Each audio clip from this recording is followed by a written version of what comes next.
Qui-Gon is my favorite Jedi. He believed that the Jedi should be servants of the Force first and foremost, and not servants of the Senate or the Republic. Specifically, he believed that the Jedi should work with the living Force, and instead of doing what the Council often demanded of him to do, or what the Jedi rulebook instated. This would lead him to go off course and do what he felt was right, rather than what he was told was right. Now, this comes with a problem. This also forbid him from being on the Council because his input on matters would always differ from the robots the Jedi were becoming. His beliefs made him very different within the Jedi Order throughout the galaxy, and it's what held him back from having a seat on the Council while being a Jedi Master. Opposite of Anakin, who had a seat on the Council but wasn't given the rank of Master. Jinn didn't care for it though. He wasn't interested in titles. In the new canon Master and Apprentice novel, we get tons of stories with Qui-Gon and Obi-Wan before the Phantom Menace. In the book, Qui-Gon goes to the Council to discuss the dealings with the Hutts and how he feels about Obi-Wan being just not fit for him as a Padawan. He finds him slow to learn and just not that capable when it comes to his teachings. He thinks the fit isn't good. He blames himself partially, but feels perhaps it's best to talk to the Council about maybe having Obi-Wan transferred to another Master. During this meeting, Jinn actually is given the rank of Master by Windu. However, well,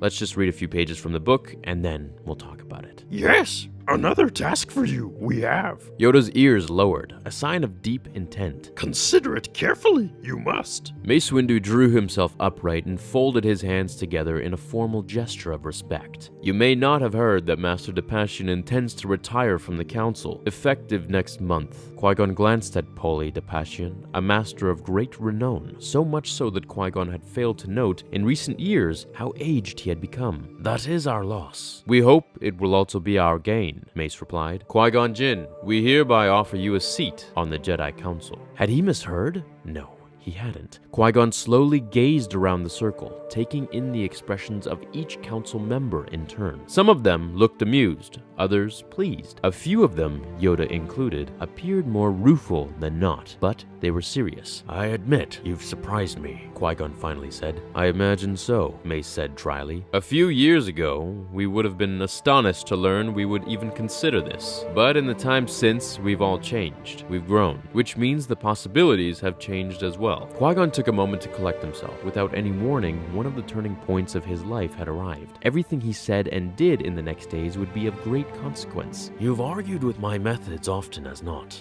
Or perhaps you'd say I've argued with yours. Truth, this is, Yoda said. Depa Billaba gave Yoda a look Qui-Gon couldn't interpret. It's also true that the Jedi Council needs more perspectives. Is the Council actually making sense? Qui-Gon hoped none of them had picked up on that thought. Mace nodded. Yes, Qui-Gon, we've disagreed often, butted heads even, but you've always acted with respect for the Council's authority, without compromising your inner convictions. This shows a great gift for diplomacy, Qui-Gon asked. Mace replied, I was going to say balance. Qui-Gon thinks to himself at this point that, wow, the Council is actually making sense for once. He requests to have a few days to meditate on this. As Yoda tells him to think about this carefully, Mace tells Jinn that this change could potentially solve the other one. This was when Qui-Gon was immediately hit with what actually happens here. That if he takes the offer and gets a seat on the Council, then Obi-Wan would be transferred to another Jedi Master. It wasn't forbidden for a Master on the Council to have a Padawan, and I'll make a video on that more in detail. However,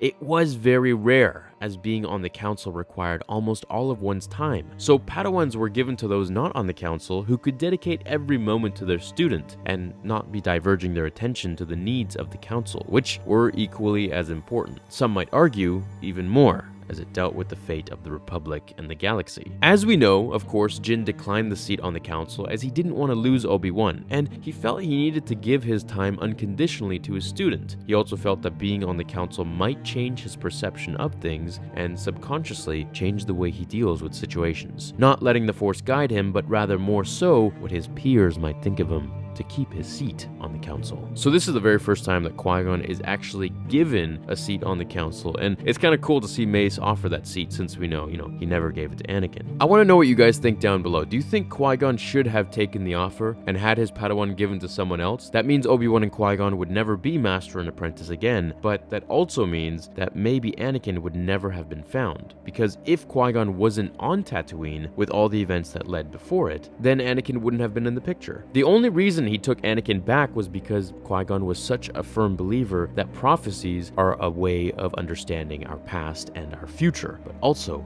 our present. So let's say Obi-Wan ended up on Tatooine with another master. He wouldn't really have cared about Anakin. He'd be like, well, okay, it sucks that you're a slave, but yeah, see you later. And I feel for this reason, Qui-Gon made the best choice, because obviously that's the timeline that we got. Now, this all being said, if for some divine, random, crazy reason the Force puts them together and brings Anakin to the temple, let's say Obi-Wan's new master is obsessed with prophecies as well, then he would have brought Anakin back. That would lead Qui-Gon to be observing Anakin as he was being tested in front of the council. And then I am absolutely sure that Qui-Gon would have taken him under his wing and said, you know what? I don't care. I'm going to leave the seat on the council and I'm going to train this boy. Or at that point, he would be so used to being on the council, which is part of one of the rules kind of that they dictate, is that if you're used to the council's schedule and everything like that, then you can take a Padawan if you have schedule and time for it. So I want to know what you guys think about his decision here. Thank you for watching. Leave a like if you enjoyed this information, and I will see you all in the next one.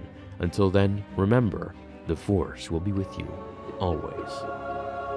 Now, fulfill your destiny.